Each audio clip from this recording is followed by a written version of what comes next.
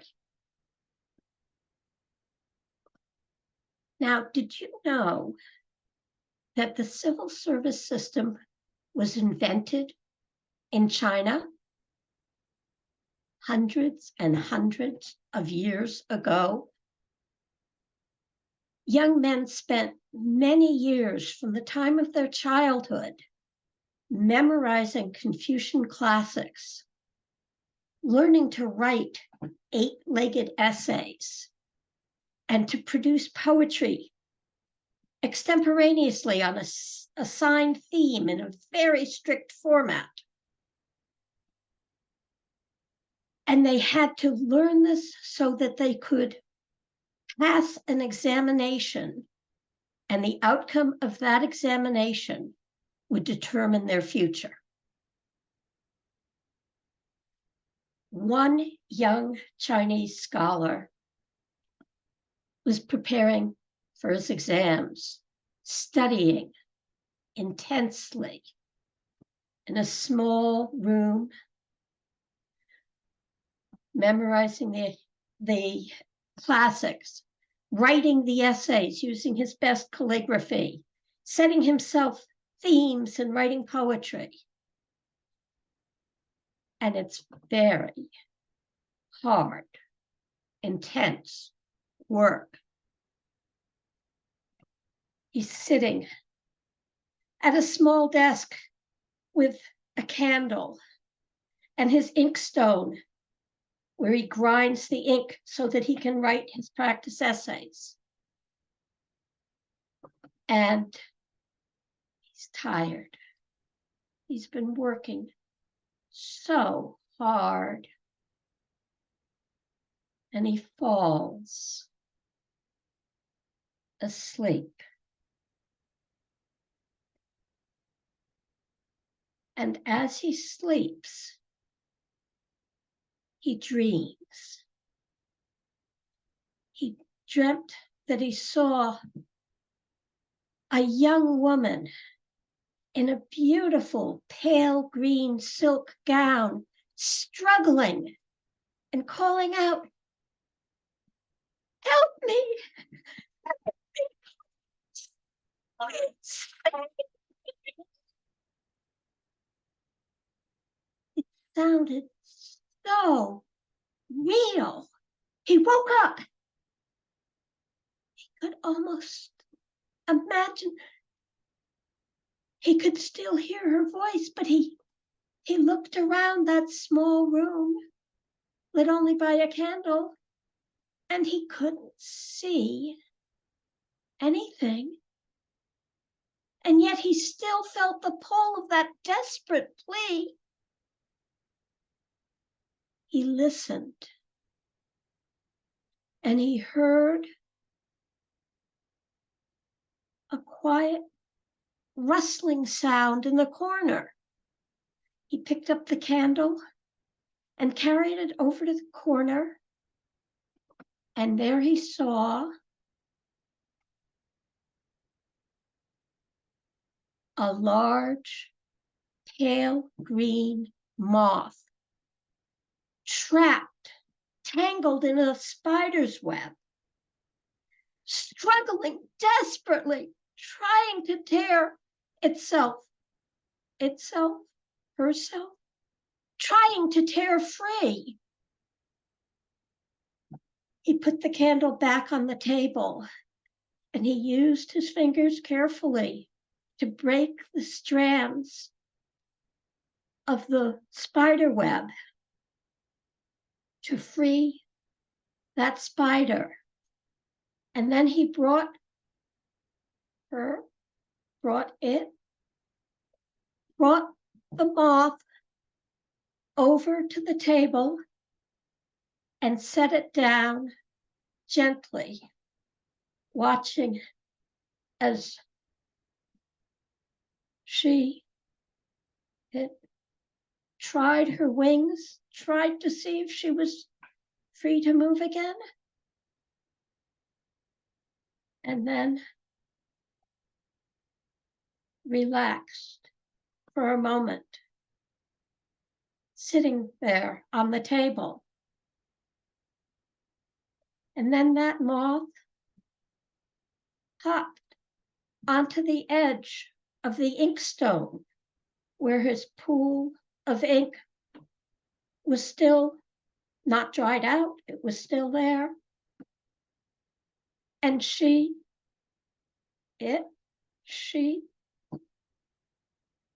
carefully, delicately dragged the tips of her wings into that pool of ink, and then made a small hop onto the paper he had been using to write his essays before he fell asleep.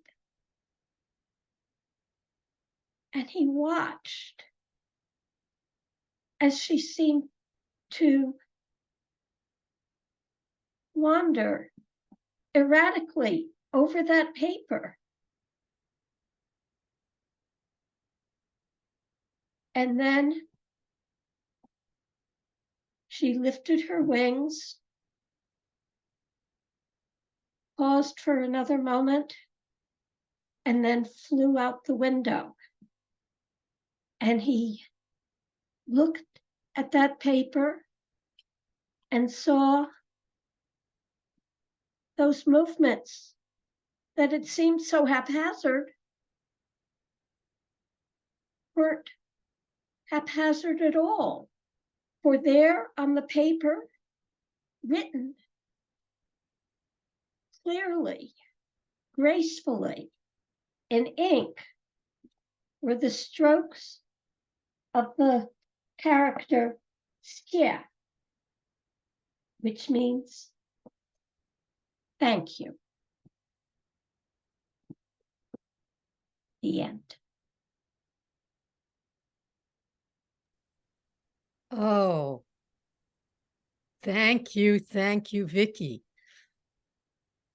That story was more than okay to share. That story was wonderful.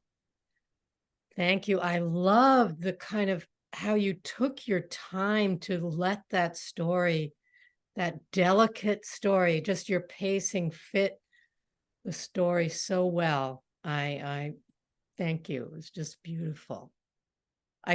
And you really took us. I felt also the way you took your time, it helped us go with you to this very different place and time. Thanks so much. Beautiful. Oh boy, this evening is really getting going. We have so much more wonderful storytelling to come. All right. Our next storyteller I want to introduce is Colleen Foley. And now we're back from New Hampshire, back to the Bay Area, the East Bay in particular. And Colleen is representing the SWAP that I'm part of too, which is the Contra Costa Tail Spinners. And Colleen is, I would say, Colleen, I mean, you maybe were coming to the SWAP before I even started coming to it. I used to live in San Francisco. I don't know, but you are one of our stalwarts. And and here's a connection though, living in very different places, but another retired librarian. And we have any of you who are a retired librarian, I think there might be some others, I don't know, who are on the Zoom. You can pat yourselves and acknowledge yourselves because you have carried the storytelling movement in this country a long, long way. So Colleen is going to tell a story from Brothers Grimm from Germany. And the story's called The Seven Crows. And I just think that this is so cool because, as I said, I asked everybody about what other folk traditions they love. And one other one that Colleen loves is quilting. And for those of us who have been part of the Bay Area Storytelling Festival over the decades, remember that making of the festival quilt every year, which is the grand prize at the auction, or the raffle that helped raise funds for the festival, was one of the most important volunteer jobs. And Colleen was part of that group for a long time, and she made a square for the festival in 2011 of this story, The Seven Crows. She loves all kinds of folk tales, she says, but she especially loves Northern European folk tales, Native American folk tales, and she also loves folk music, especially ballads, which also are another kind of storytelling in musical form. So, Colleen, welcome. Tell us your story. Well, thank you. And actually, I did my research and I realized it wasn't 11, it was 2012. Okay. I had it in a notebook in the laundry room. So this is a story, The Seven Crows, and it's always been one of my favorite Grimm stories. And it's not one of the real popular ones like Cinderella, but I had, when I was a little girl, I had a classic comic book, they called, and it had this story in it, but I guess it would be the forerunners of graphic novels now. So here goes the story. Once upon a time, a long, long time ago, there was a couple, and they had reached middle age and been married for a while, and they were very happy together still, except for one thing. They had 7 sons and no daughters. They wanted to have a daughter. So after a few years after the last son was born, the wife got pregnant again, and they were hoping beyond hope. And sure enough, when the baby came, it was a little girl. Only trouble was the baby was really little. It had trouble breathing, and the parents were, mother and father were afraid that it wouldn't last the day. So they sent for the religious person to come and baptize it, and they sent their boys out with a pitcher to get some water. Well, you know how boys are. They always each one wanted to be the hero that brought the water back. So they jostled and jostled, and the pitcher got broken in the creek. And so they had no way to carry water back. So they were scared to go home. Well, the spiritual person came, and but the water wasn't there, and the father, being so worried, and he got a little angry, and he said this curse. He says, "Oh, those boys, they should just turn into crows." Well, when he said that, it got really quiet. A wind blew, and 7 crows flew over the farmhouse, and the boys never came back. But the good thing is, the little girl lived, and she grew up, and she became strong and healthy. And her parents decided not to talk about her brothers that were gone, because they wanted her life to be filled with joy and happiness. So, but the neighbors, not being concerned about her feelings, they started gossiping about the couple and what happened to the boys, and the little girl overheard them. And so she went to her parents, and they said, "Oh yes, you did have 7 brothers that disappeared on the day you were born, but it's not your fault. We'll be happy. We're happy with you. You've brought us joy and happiness." But she couldn't get this out of her head, that she was responsible for her brothers disappearing. So she was going to go out in the world and find them and make it right. So one night, she snuck away. She took the family's ruby ring. So since the brothers never knew what she looked like, they would know who she was because she had the family ring. And she went and she journeyed for days and days, and she went to see the sun, because the sun is the smartest, knows everything, goes over the earth. But the sun was so hot, he didn't care about the little girl's feelings. She felt she was going to get burned, so she ran away. So then she searched out the moon, Well, the moon could care less about little girl's problems and was very, very cold. So she was very disappointed with the moon. But she kept looking and looking, and she finally came to the house of the morning star. And the morning star was a very nice person. He said, I have seen your brothers. I know where they are. I will help you find them. So he said they're in a place called the glass house. And he gave her a little chicken bone. And he says, the glass house is locked, but this bone will open it, open the door. And there, your brothers will be inside. And she thanked him very much. So she traveled for more days and days, and she came to the glass house. So when she had put the little bone in her scarf, and when she unwrapped her bag and opened the scarf, the bone was gone. But she didn't know what to do. So she thought, oh, so she sacrificed her little finger. She stuck it in the lock, and the lock opened. So she went in the house and said, hello, hello. And a dwarf came out from the back room. And the dwarf said, oh, and she said, well, do the 7 crows live here? You know, they are my brothers. And they said, yes, they do live here, but they aren't here right now. I can show you around the house. And so he showed her around the house, all the rooms, and he showed her the living room where he'd set up dinner for them, or breakfast, because they came in the day. They flew out. They flew around in the daytime and came home at night. And he says, and there was a dish of food and a glass of wine, and there were 7 places around the table. Well, she looked and she said, she thanked the dwarf, and he left her there in the dining room, and he went back to do his duties in the rest of the house. So she looked around and she says, wow. So what she did, she went around the table and she ate a little bite out of each dish, and she took a little sip out of each glass of wine. And then she heard the brothers coming back, the crows flying in from the top, and she hid behind a curtain just to see what would happen. So they came into the room, and they sat around the table and they were eating. And one of them said, you know, someone's been nibbling at my dinner. I don't know. And someone said, someone took a sip of my wine. And they all said, yes, I can smell someone else has been here that's not one of us. But then in the glass, she had left the ruby ring. And so the youngest brother took a sip of wine and he says, look, our family ring.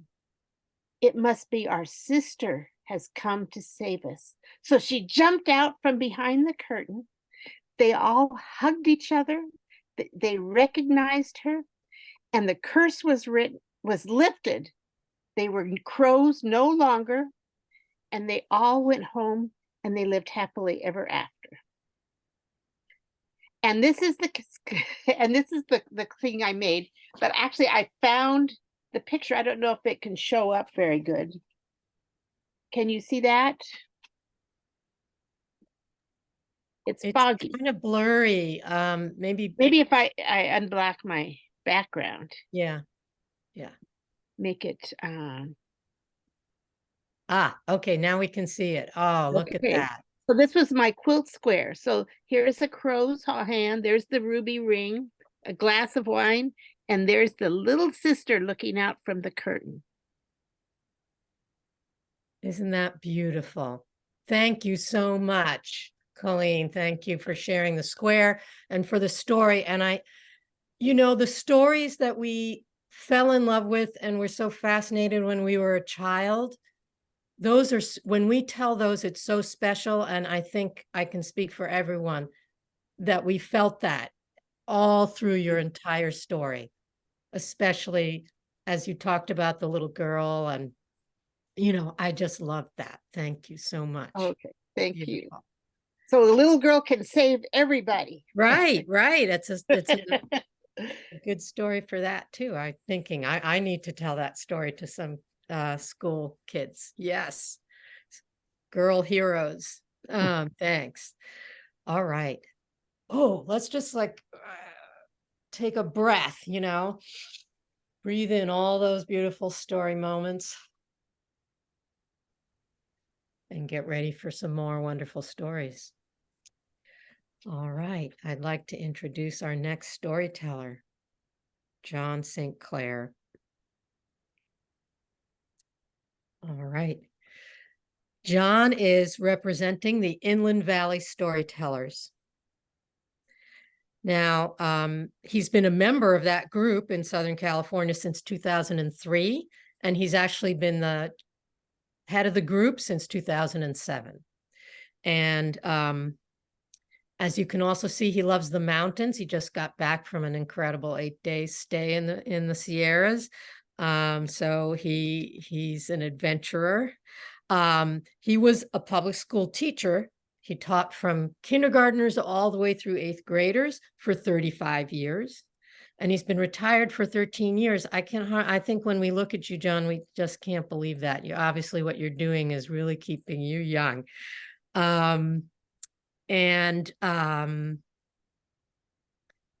So, you know, being in the outdoors is one of the things that he loves most. He also loves folk tales, and he's going to tell us one from Japan called The Storyteller and the Samurai. So let's hear it, John. We look forward. Thank you, Liz. Long ago, an old storyteller, a master of his art, was making his way through the countryside. And as the sun began to get lower in the west, he felt his empty stomach grumbling, and he felt his aching muscles, and he knew he needed to find a place to rest for the night and some food to eat. Well, his prayers were soon answered, because he came to a small hill that at the base of this hill, there was a dojo, a school of swordsmanship, where young aspiring swordsmen would come to study under a samurai, a master swordsman. And in those days, there was a custom that a traveler could get a free meal and a free night's lodging if he was willing to fight a duel with one of the students. So the storyteller left the main path and started up the small path to the dojo, but then he stopped before getting to the door, and he thought, with my frail body, I would not do well against the youngest and the weakest of these student swordsmen.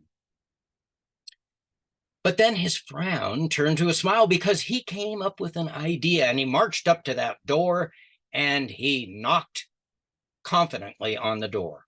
The door opened, and there stood a tall, young swordsman who said, "Grandpa, what can I do for you?" And the old storyteller said, "I would like to challenge the samurai to a sword duel." "Oh, no, Grandpa, you don't want to do that. How about challenging a first-year student?" "No," said the storyteller. "I want to challenge the master swordsman, the samurai of this dojo." "Oh, no, Grandpa. How about challenging a second-year student?" "No," said the storyteller. "I insist. I am challenging the samurai to a sword duel." "Okay," said the young man, "follow me." And he took the old storyteller into the dojo, and they came into a large open room where the swordsman would practice fighting with swords. And it was full of young students. And the student who took him in announced, "This man has challenged the samurai. Someone please go get him." And the other students looked in disbelief. This frail old man was going to challenge the samurai?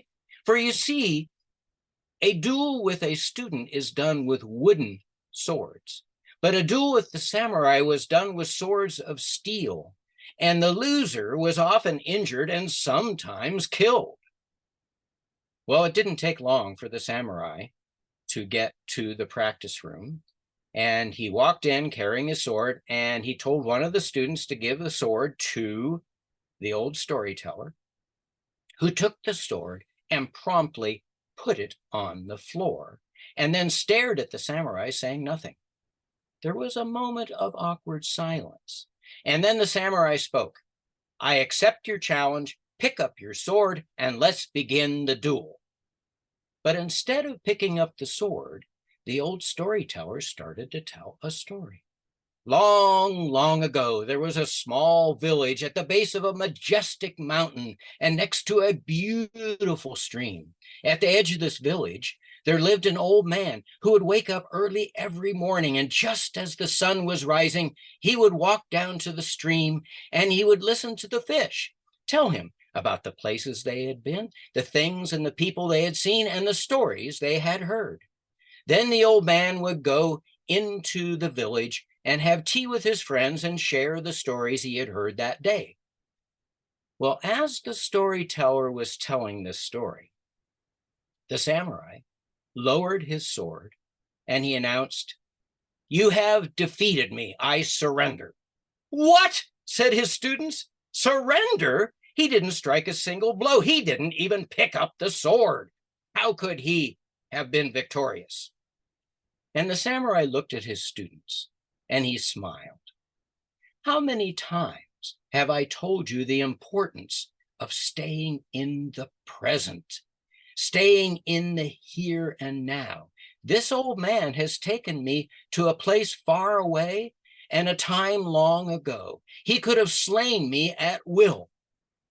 Well, the students learned a very valuable lesson that day, and the old storyteller got a free meal and a free night's lodging.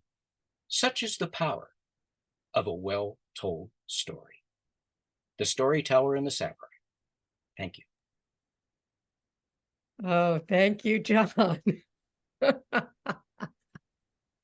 May we all tell stories as well in any circumstance, and we will be very grateful for hearing that story and trying to follow that example. I love it. John told me when he was telling me about his outdoor adventure he just got back from, that he told stories at their base camp every night. And I'm sure that everybody who was listening to him, listening to you, John, was in the situation, like in the story, where you took them out of the present moment and into wherever you wanted to take them. Thank you very much. That was Thank you, lovely. Liz. All right. We still have more great stories to hear. And our next storyteller is Catherine Magruder. Here's Catherine. Catherine is part of Story Masters. She's here representing Story Masters, which is in Los Angeles. So we've been going, we were up in Northern California for a bit. Now we've been down in Southern. And Catherine's going to tell us a Scottish story. And I take it that one of the reasons she loves this story is that she told me that a majority of her ancestors are Scottish and from the clan MacGregor. And her father did genealogy research. She said before there was Ancestry.com, he was already doing his own ancestry, and she's carrying on that research. And so she loves to collect books about the MacGregor clan, and even has found out that the story that all of us have heard of Robin Hood could actually have to do with that clan. So I am very happy to be taken off to Scotland with Catherine. So we're looking forward. Thank you. This is the tale of Angus Haggis. If ye be going to Scotland, ye be hearing the tale of Angus, how he saved his wife Merida and newborn babe. It was a moonless night, dark and dreary, with a rainstorm of the likes that had not been seen in 100 years, when Merida went into labor. The midwives, they'd been worried all along, worried that Dr. McGregor would not get there on time, worried that the babe would be too big to birth. Too big, because Angus was the tallest, the biggest, and the strongest man in all of Scotland. He was so tall, he could leap the English Channel in one leap. He was so big, he could bear hug a whole village. And he was so strong, he could wrestle the Loch Ness monster to the bottom of the loch. That's why you don't see the monster anymore. He's ashamed. I and the midwives were worried with reason. Because on that moonless, dark, dreary, rainy night, Dr. McGregor was not there, and the babe was too big to birth. That was when Iona, the head midwife, spoke. Yes, open the door in the roof. Angus! Angus, open the door in the roof. Angus, ye have got to be going to 33 Dunsbury Road, Glasgow. Angus, not wanting to be going, but knowing he had to be going, wiped the tears from his eyes, closed the door in the roof, and in 3 leaps went from Edinburgh, Scotland to Glasgow, Scotland. Dr. McGregor, 33, Dunsbury, found it. And in one wee step, Angus was at the doctor's house. Dr. McGregor! Dr. McGregor! No answer. Angus, not being a patient man, lifted the roof off the house. Woo! You can be sure the doctor looked up then. Angus, seeing that the doctor was old and slow, put the roof back on the house. And then he picked up the horse. And in 3 weeks, he went from Glasgow to Edinburgh. Put the house down next to his. The midwives carried Merida to the doctor's house. Then he waited. And he waited. And then he waited. Oh, Angus, not being a patient man, lifted the roof off the house. Oh no, it was not looking good for Merida. That's when the doctor decided to tell his favorite joke, because laughter is the best medicine. What do you, whoa, what's the difference between a lawnmower and bagpipes? No answer. You can tune a lawnmower. And he started laughing. And the midwife started laughing. And then Angus started laughing. And Merida started laughing. And there was a rumbling in her stomach. And it got louder and it gurgled and then whoosh, out the babe, right into Angus's hands.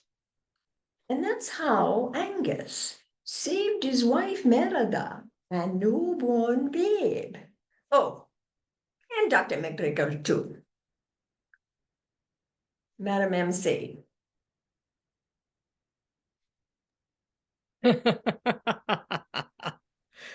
I love the message of your story, laughter being the best medicine.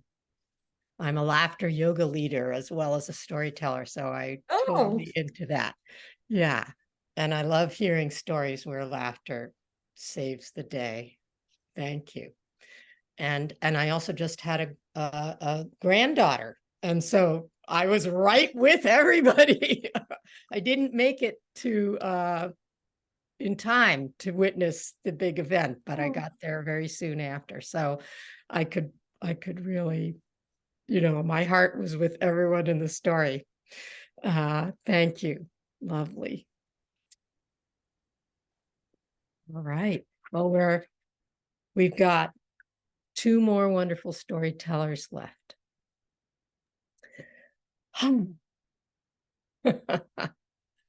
All right. Our next storyteller is our very own SAC board chair, Sarah Armstrong.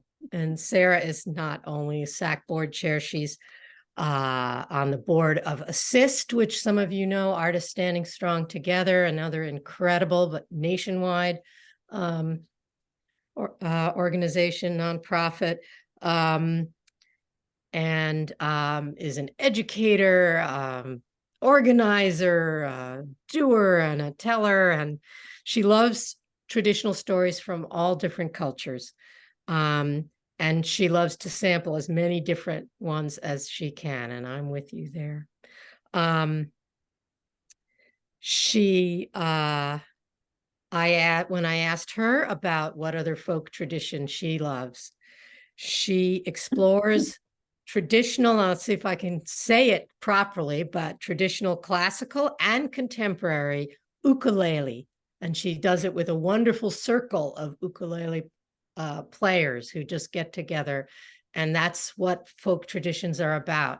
I think it's so much about the collective and just the way you collect stories and share them. And the story she's going to share today is from a collection that some of us have probably on our bookshelves by Italo Calvino of Italian Folktales. And I can't wait to hear it, Sarah. Thank you, Liz. Thank you so much. So good to be here with everyone. Once long ago, an old couple lived in a cottage on the cliff above the sea. It hadn't always been that way. They had lived in the village, which is where they met and fell in love and had a family. And they had 3 beautiful sons who also became fishermen, which all the men in the village that's how they made their living. Their father taught them about the boat and about the waters and about the fish. And they did very well for a long time, but I'm sorry to tell you that not unlike others in the village, over time the sea took all of those 3 boys. And in their pain and their grief, the old couple moved away from the village, farther away, and eventually into that cottage on the cliff above the sea. Well, the old woman took care of the house and the chickens and the cooking and the cleaning of everything. And the old man went into the forest nearby every day to collect wood that fell off the trees, the branches and the twigs, and he would carry them down to the village and sell them for money, for food for himself and his wife.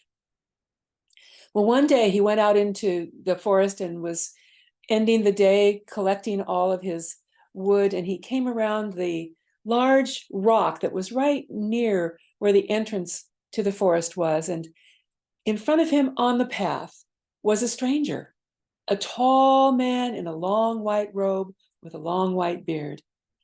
And the man said, "I'd really like to help you." And he reached his hand out towards the old man, and in it was a purse that made a jingling sound. And when the old man took it and looked inside, it was indeed full of gold coins. And the old man fainted right there on the path. Well, when he woke up, the stranger was gone, but the gold was still there. So he picked up the purse and started on his way home and thought about how all the things that he and his wife could do and how their lives would be easy and they would have things that they had never had before and things would go well. But just before he got home, that little voice in the back of his head said, you know, your wife may have different ideas about how to spend that money, and it may not be the right thing to do. So you should take some time to think about how you will talk with her about your newfound fortune. Well, the old man took that advice, and as he got to the cottage, there was a pile of manure next to the steps. So he buried that purse underneath that pile of manure to have some time to think about how he would share their good fortune with his wife. Well, he went in and he had his supper. They went to bed, and in the morning he was having the most wonderful dream. He could smell sausages cooking and biscuits in the oven. Just the smells were amazing. And then he opened his eyes and realized the smells were real. They were coming from his own house. So he got up and he went into the kitchen and he said, wife, how is it that we have this bounty for breakfast? She said, well, old man, you didn't bring anything home last night, so I got up early to think what to do, and I was able to sell that pile of manure to the farmer down the road who's planting a new field. What could he say? What could he do? He had his breakfast and went on into the woods and followed that path around to gather wood for the day. At the end of the day, he brought his wood back and he was coming around that big stone, and there was the stranger who shook his head and said, I'd still like to help you. And he reached out with what looked like another purse. And when the old man took it and looked inside, it too was full of gold coins. And again, he fainted there on the path. Well, when he woke up, the stranger was gone, but the gold was still there. So he picked up the purse and he headed for home and was excited about talking with his wife about how their life would now be easy and all the things they could do and how comfortable they would be. And that little voice in the back of his head said, you know, you might want to take some time. She may not have the same ideas as you, and you don't want to waste that money. And so why don't you set it aside and think about it for a bit before you approach her with your ideas? So this time he went into the house and he buried that purse underneath the cold ashes in the fireplace and went in for his supper and to bed. Well, in the morning, he was having that same dream about the smells of the delicious food coming from the kitchen, and he opened his eyes, and again, it was real. It was coming from his house. So he got up and he went into the kitchen and he said, wife, again, how are you able to provide us with this gorgeous meal? And she said, well, old man, again, you brought nothing home. So I got up early and I was able to sell the ashes in the fireplace to the farm wife down the road who's making soap today. What could he say? What could he do? He ate his breakfast.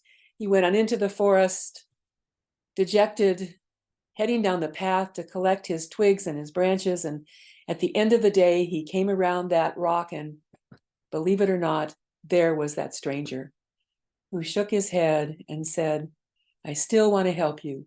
Take this bag, and it was a big bag and it was moving. He said, take this bag of 24 frogs down to the market, go to the fishmonger's aisle, trade these frogs for the biggest fish you can find. Go to the fishmongers, trade the frogs. So the old man took the bag and thanked the stranger and headed down to the market. Now I have to tell you, he was thinking about the other things he could do, but this time he let that voice go and he decided to do what the stranger had said.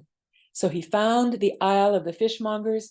He took his bag of frogs and he was able to trade it for a huge fish. Well, he took the fish home and it was too late in the day to clean it and prepare it to eat. So he hung it up outside the cottage, high up, and went in for supper and to bed.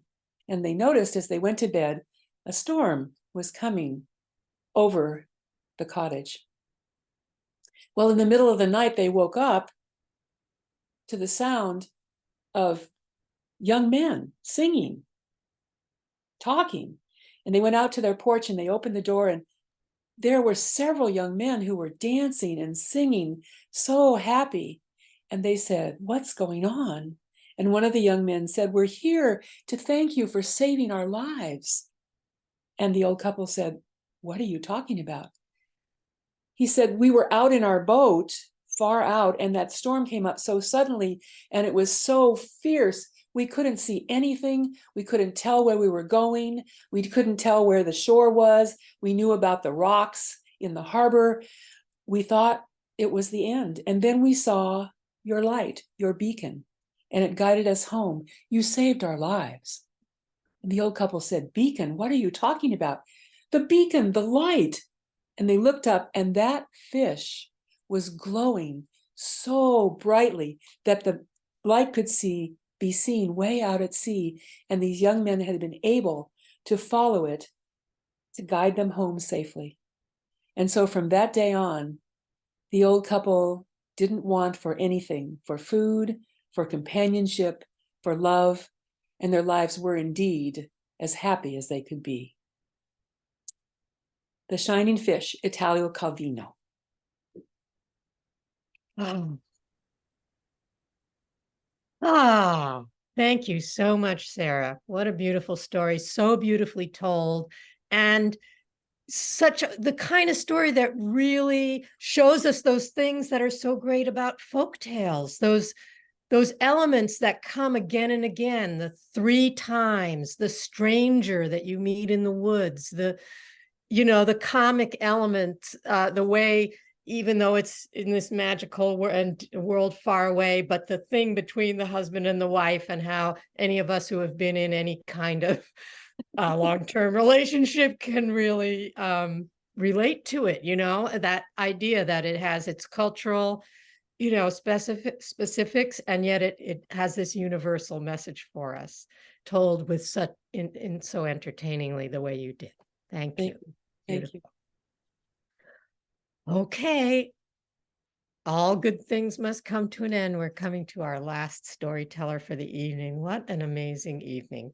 And now I get to introduce Marilyn McPhee, who I don't know if I really need to introduce to any of you, because Marilyn is another one of these people who I think of as one of the grandmothers of our storytelling. And I know you are a grandmother. You're blessed with, right, quite a number of grandchildren of your own, but also active and involved and leading and nurturing and mentoring at the local level in San Diego, where you live, at the state level here in California with SAC, and at the national level. The National Storytelling Network just had its auction a month or so ago, and it was Marilyn who got me to make sure that I donated to the auction, that I bid on the auction. So in addition to your own amazing storytelling, you do so much for our community. And we all are in your debt. That's really, I think that, but and Marilyn is representing the Storytellers of San Diego, with which she does a lot of her storytelling on the local level, as well as I said, from so many other places. When I asked Marilyn what else besides storytelling as a folk tradition that she is into, she said she enjoys all kinds of folklore, and she's really been looking into the folklore of spices and herbs. And that, for example, she told me that tarragon is supposed to be the cure for the bite of a snake, but not just a snake, a dragon. So Marilyn has a story for us, another story from Scotland. We get to hear 2 stories from Scotland tonight.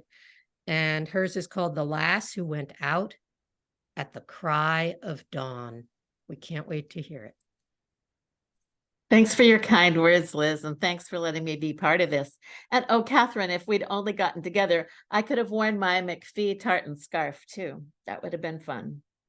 So this is indeed a story from Scotland, and these are stories that are very, very dear to my heart. There was once a young lass who went out at the cry of dawn to wash her face in the morning dew, to keep her skin soft and smooth. She went out, but she did not return. And her father sighed and her mother cried, but still the lass did not return. And finally her sister said, I will go and find my sister and bring her home. And her father gave her his blessing and a gold coin. And her mother gave her a small pouch with a spool of thread and a silver thimble, a golden needle, and a paper of pins, and her blessing. And the lass took all of these things and set off. And she went immediately to Mischanter Hill because she had heard that there was a wizard, an evil wizard who lived in the castle at the top of the hill, and he was known for abducting young lasses. Well, she went to the base of the hill and she looked up at the path. It was steep and it was rocky, and she was prepared to begin on her way up the hill when she saw a man. He was walking along pushing a cart filled with pots and pans, and he was having a terrible time. Oh, you have a hard job, she said, doing the work of a horse. It is true, said the man, but I have no horse and I have no money to buy one. Oh, said the lass, I have a gold coin. Here, take this and buy yourself a horse. Oh, he said, I have been doing this job for many a long and weary day, and yours are the first kind words that I have heard. I see that you are going up to the top of Mischanter Hill to meet the wizard, and I have a piece of advice for you. What you see and what you hear there may not be real. And I have another piece of advice for you too. Don't go up there, turn around and go back home. But I doubt that you will heed that advice. Indeed, I will not, she said, but I thank you for it all the same. And so she continued her way up that path, but about halfway up the hill, she came upon another man, an old man with a long white beard, and his clothes were ragged. They were filled with tears and rents, so much so that there were more holes than there was cloth. And he was endeavoring to mend them with thorns, which kept breaking. Oh, she said, you have a hard job mending your clothes with thorns. That's true, he said, but this is all I have. Oh, she said, I have a paper of pins. Take these and mend your clothes with them. Oh, he said, I have been doing this for many a long and weary day, and yours are the first kind words that I have heard. I see that you are going up the hill to the wizard's castle, and I have a piece of advice for you. And my advice is this: silver and gold may defeat evil. And I have another piece of advice for you too. Don't go up to the castle, turn around and go home now. But I suspect you will not heed that advice. Indeed, I will not, she said, but I thank you for it all the same. And so the lass continued up the mountain until she got to the very top, and there was a castle. It was dark and it was foreboding. It was evil. But the lass was bold. She went right up to the door and she knocked on it. And the door was answered by the wizard. I have come for my sister, she said. Is she here? Oh, perhaps, said the wizard. Come inside and I will check and see if your sister is here. So he led the lass to a room that was empty except for one chair in the middle of the room. She sat down in the chair and the wizard left, closing the door behind him. And soon she heard a crackling sound, and the room was filled with flames and with smoke, and she leapt up, wanting to flee from the room, but she remembered the advice she had been given. What you see and hear may not be real. And so she sat back down in the chair, and soon the flames and the smoke were gone. Then she heard a voice and she recognized it. It was the voice of her sister calling to her, telling her to come. And the lass jumped up and was going to leave when she remembered the advice again.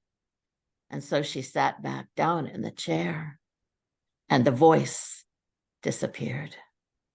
And to prevent herself from leaving on something else that the wizard was going to trick her with, she took the spool of thread and she bound it around her arm. She wound it from her arm to the arm of the chair so that she wouldn't get up again. Soon the door opened and the wizard came in. He seemed surprised to see her. "And have you found my sister?" she said. "Perhaps," said the wizard. "I will take you to her."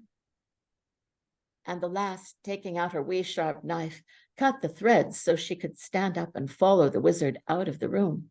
And he led her into another room where there were 7 statues. The statues were identical, and they were all in the very shape of her sister. "Well," said the wizard, "one of these may be your sister. If you can find the one that is your sister, then you and she may leave. But if not," he left the end of that sentence unsaid. The lass thought, "How will I ever know which is my sister? They are identical, absolutely identical." And then she remembered the advice she had been given, that silver and gold can defeat evil.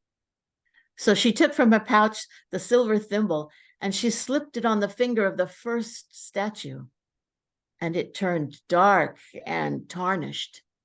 So she knew that that was not her sister. And so she repeated this for the next 5 statues. And finally, with the last, when she slipped the thimble on the finger of that statue, it turned a bright and shining gold. "This is my sister," she said. "This is my sister, and we will go home now." Well, instantly, the other 6 statues disappeared, but the 7th one turned into her sister, as alive as ever she had been. And the 2 sisters clasped hands, and they ran from that castle, and they began to run down the path. But the wizard was not content to have them leave, though he had promised her that if she could identify her sister, they could leave.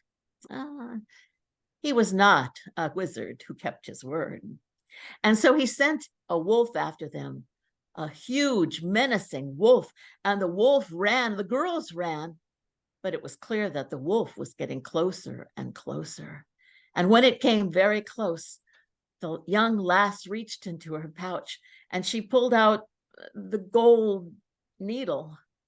And when the wolf leapt at them, she held the needle up and she pressed it into the space between his eyes, and the wolf dinged down dead. But the wizard was still not willing to give up. And so he came after them himself with a cape that spread out like wings. He flew through the air and came toward them. And the young lass reached into her pocket for that wee sharp knife. And as she pulled it from her pocket, in some way, it came with her father's blessing and her mother's blessing. They were attached to that wee sharp knife. And so when the wizard came close, she flung that knife at the wizard, and the wizard was dead. And at that moment, the 2 sisters could hear a loud crash coming from the top of the mountain. And it was the castle. It had crashed into nothing but stones and rubble. For the castle was enchanted, and with the death of the evil wizard, the castle disappeared. Oh, the 2 sisters now, they knew that they were no longer in danger, so they didn't have to run, but they walked hand in hand down that path. And about halfway down the hill, they came upon a man, a young man, handsome and well-dressed. He greeted them and said, "You may not recognize me, but I am the man with the thorns. And it was because of you that the spell that was placed on me by that evil wizard was broken, and I can appear in my own form now." And so he joined them on the path down the mountain. But when they got to the base of the mountain, they came upon another young man, handsome, well-dressed, and standing beside a golden coach drawn by 4 white horses. "You may not recognize me," he said, but I am the man with the pots and pans, and the spell the wizard cast upon me has been broken. And so the four of them got into that golden carriage, and they went back to the home of the father and mother of the two lasses. And the parents, they were relieved and joyful to see their girls alive and well. And they welcomed the two young men into their house as well. And so it will come as no surprise to you, I'm sure, to learn that in a few weeks there was a wedding. It was a double wedding. And the older sister married the man with the thorns, and the younger sister married the man with the pots and pans. And this story ends, and this program ends in the way we are all happy to see things end. They all lived happily ever after.